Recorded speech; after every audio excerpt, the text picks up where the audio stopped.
Hola, hoy vamos a continuar con la solución del ejercicio 4.12 del Richard Feldher, tercera edición. Es un ejercicio de balance de materia.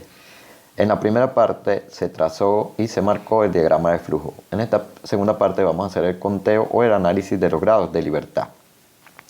Lo primero que vamos a resaltar es que, aunque nosotros tenemos un proceso que tiene una sola unidad, que en este caso es una columna de destilación, por lo general nosotros debemos marcar lo que se llama frontera del balance de materia o frontera del sistema. Esa frontera del sistema consiste en trazar una línea punteada, así como lo estoy ejecutando en este momento, que es la línea azul, que debe marcar la parte que nosotros vamos a estudiar. Por supuesto que nosotros vamos a estudiar son las entradas y las salidas de la columna de destilación, porque en este caso tenemos una sola unidad, pero a veces tenemos varias unidades y entonces es bastante importante marcar lo que serían los balances, porque al tener varias unidades vamos a tener varias oportunidades para los balances.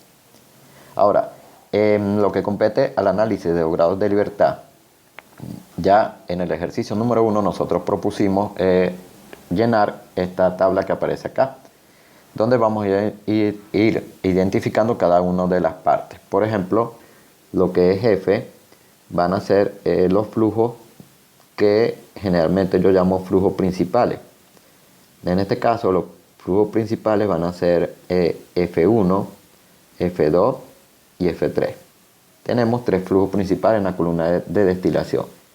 Por lo tanto, van a ser 3. Una de las partes más importantes es el conteo de las composiciones independientes. En este conteo de composiciones independientes, nosotros lo que vamos a hacer es determinar cuántas composiciones independientes hay presentes en el problema, indiferentemente se conozcan o no. Entonces, en este conteo de composiciones independientes, por ejemplo, si nosotros vamos hacia la línea número 1, acá está F1, nosotros podemos observar que vamos a tener dos composiciones, una X1 de metanol y una X1 de agua. Ahora, acá se puede observar que X1 de agua va a depender de X1 de metanol. Por lo tanto, X1 de agua no es independiente. Ahora, X1 de metanol no depende de nadie, por lo tanto sería una composición independiente. Quiere decir que en la línea número 1 vamos a tener una composición independiente. Y esto es debido a que X1 de agua no puede ser independiente porque se obtiene a través de X1 de metanol, a través de un despeje. Entonces tendríamos una composición independiente. Si nosotros venimos hacia la línea número 2, vamos a notar que tenemos un Y2 de metanol y tenemos un Y2 de agua, pero nuevamente, este del Y2 de agua se puede obtener a partir del Y2 de metanol.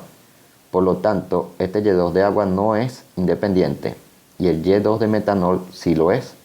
Entonces tendríamos una composición independiente en la línea número 2.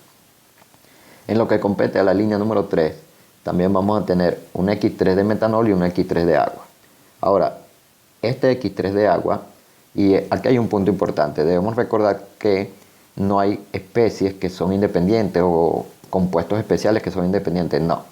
Eso depende del despeje, o sea, cómo nos quede el despeje. Si nosotros deseamos despejar X3 de metanol, por ejemplo, en función de X3 de agua, entonces vamos a tener que la única independiente va a ser la X3 de agua, porque una vez que se obtenga la X3 de agua, vamos a obtener la X3 de metanol.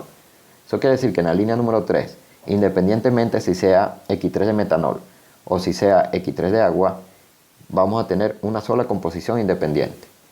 También debemos recordar que nosotros establecimos que si nosotros queremos determinar el número de composiciones independientes que podemos tener, entonces nosotros lo único que tenemos que hacer es contar el número de compuestos. En este caso tenemos dos compuestos, el número de compuestos que hay en la línea, sea que se conozcan o no, menos 1. Entonces en cada una de las líneas teníamos dos compuestos. Si le quitamos uno, nos va a dar una posible composición independiente. O sea que lo que podemos obtener máximo es una composición independiente.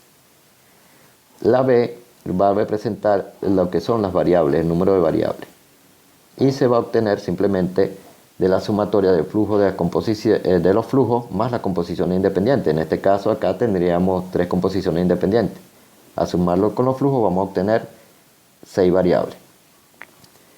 FC viene a ser lo que se llama flujo conocido, y esto está hablando si conocemos, por ejemplo, el flujo número 1, el flujo número 2 o el flujo número 3.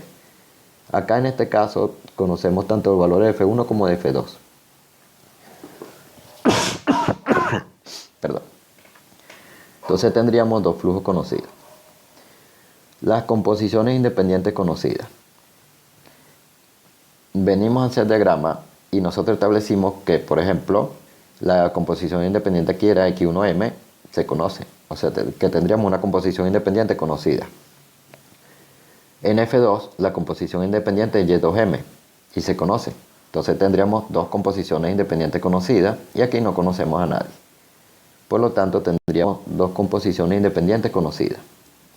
Y esto es lo que representa C y C, composiciones independientes conocidas.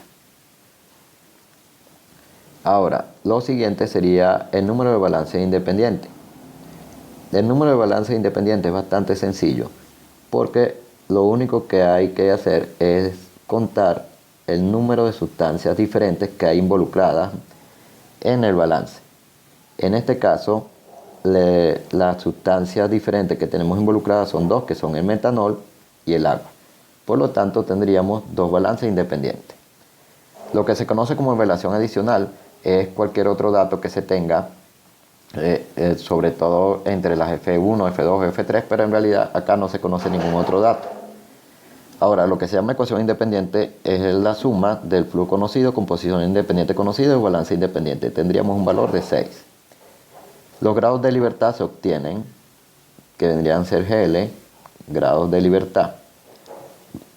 Los grados de libertad se obtienen al sustraerle a las variables las ecuaciones independientes. En este caso sería 6 menos 6.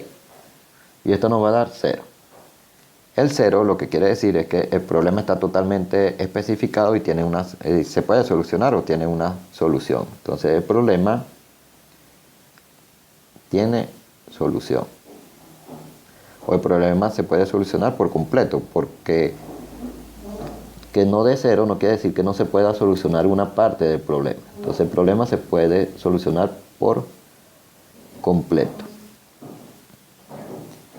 Y acá tendríamos lo que vendría a ser el análisis de grados de libertad de la columna que compete al problema 4.12 del Richard Feldher, tercera edición.